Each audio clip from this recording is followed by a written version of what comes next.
Hey, co-reporters, welcome back to my channel. The green-eyed bandits, or as I like to call them, the green-eyed devils, Gizelle Bryant and Robyn Dixon appeared on the Sherri Shepherd show and were confronted about the fan allegations regarding their alleged colorism. And why don't we take a look at the interaction as it goes down, because I really do want to know how you feel about it, okay? I'm going to make the screen bigger so that we can get into the video together. Here goes. Let me move my microphone as well. People, they love you, but then some people have been criticizing you. They say it's bullying or colorism. What would you say to that? You know, everybody's entitled to their own opinion of us, but you know, that's social media.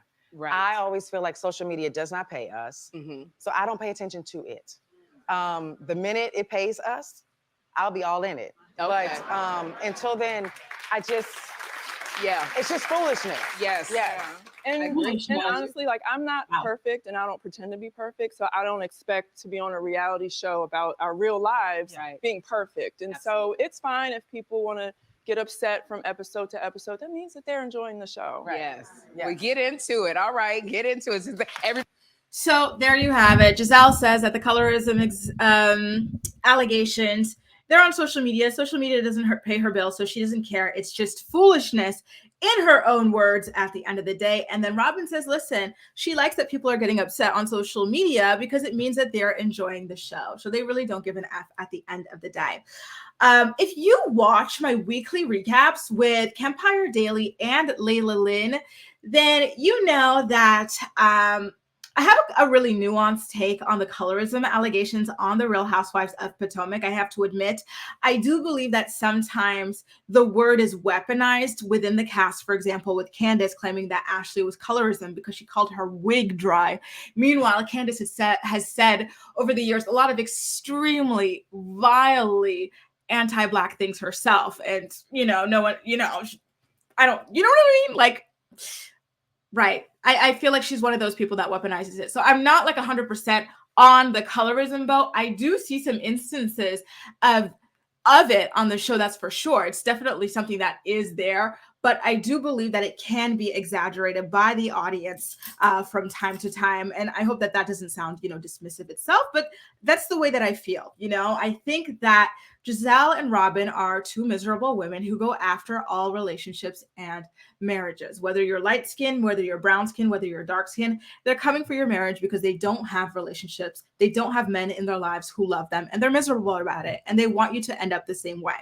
But with that being said, okay, I say all of that to say that I feel like even if they don't feel as though those allegations really apply to them, if they feel as though those allegations are baseless, I still think that they could have handled this a lot better. Saying that you don't care about social media because it doesn't pay your bills, Gizelle, is BS, because social media absolutely does pay your bills.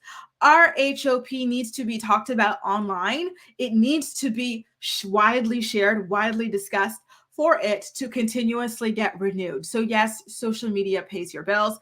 And it's kind of weird to me also, the idea that you only need to care about something if you're paid to care about it. I think that's a really disgusting and gross thing to say. I think you should care about colorism, just like you should care about racism, just like you should care about sexism and all sorts of other isms and things in the world, whether or not you're being paid to care about them. You should care about these things just based off just based off of humanity alone. You know, I felt like it was a really bad take on her end, but it doesn't surprise me because Gizelle has proven over the years that she's an incredibly self-absorbed, self-obsessed person, a person who has zero regard for other people. And it's evidenced by the way that she tries to spread life-ruining allegations and rumors and marriage destroying allegations and rumors time and time again. So it doesn't shock me that this is something that she's unbothered by. And then Robyn, we all know that she's nothing but a follower, right? So that doesn't surprise me that she follows behind Gizelle and says, oh, it just means that they're watching. I don't mind. Well, watching and being harmed by something, I don't understand it. I really don't understand it. I feel like they should be a lot more empathetic to their fans, because I do believe that there are brown skin, dark skin women who like these two people right? And who might feel disappointed in their responses and basically saying that they don't care so long as social media is not paying Gizelle's bill. And so long as you're still watching the show, as Robyn says, they do not care about colorism. You know, I feel like they might be tired of these allegations because, again, I think that Gizelle and Robyn do not see themselves that way, especially because of who they've had kids with and whatnot. But they still, in my opinion, could have reflected and answered this question a lot better. And also, Sherri could have dug in a little bit more and asked follow-up questions, especially as a brown-skinned woman herself, dark-skinned woman herself. I don't like the way that she kind of just like let them skate on by with that whole "we really don't care." It kind of reminds me of Melania Trump when she wore that denim jacket talking about "I really don't care, do you?" That's basically what Gizelle and Robyn wound up saying on the show. And I don't know how she allowed them to get away with it. I felt like that was something that could have been addressed a lot better. I do wonder if it will be addressed on the Real Housewives of Potomac reunion by Andy, or if he'll have someone come in to tackle it better than he could, because this is something that does not apply to him. So I don't think that he can understand it in the way that a Black female host would be able to kind of dissect the conversation. Guys, I really want to know where you fall in all of this.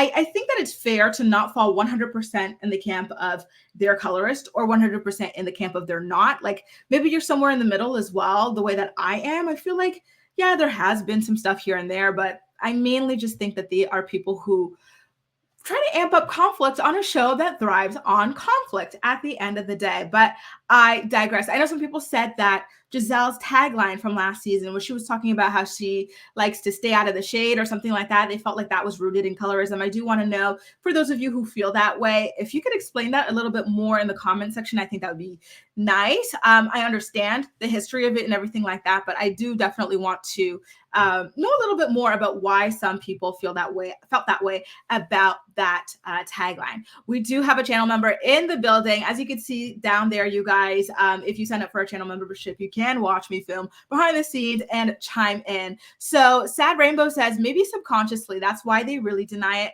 I do feel that way as well. It very well could be something that's just so like casually embedded in them and like their lives and stuff like that, that they don't even notice that they're doing it. You know what I mean? Like an unconscious bias.